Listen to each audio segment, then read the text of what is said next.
the mother of the House of Xtravaganza, Gisele, and Gisele came out like Gisele would, sleek, dead, like shoulder action, just model-esque walk. And when I saw that, I was like, oh my God, I don't know what that's all about, but I want some of that. Look at the mother of the House of Xtravaganza, Gisele Xtravaganza.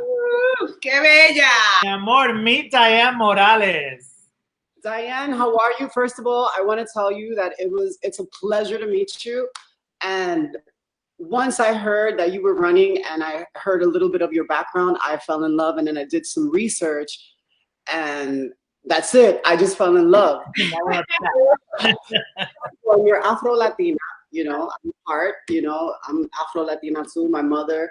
And so that touches my spirit, it touches my soul, you know. And when it comes to LGBT rights, especially in New York City, when it comes to housing, because housing is so difficult for just people in general. So it's a lot more difficult for trans individuals to get housing or to get job opportunities, which lands a lot of trans women into the workforce, which is, you know, not legal. So we're forced to do street work, a lot of us, because the job opportunities that we have are very limited.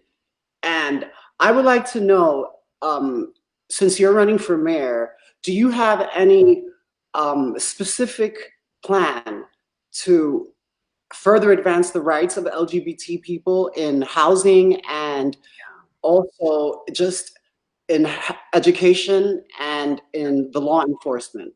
Yeah. Because, Yeah, so you know, we talked a little bit about this in terms of decriminalizing sex work, right, and doing away with the vice squad and all of those things. And I think that that's important, and I've been an advocate for that forever.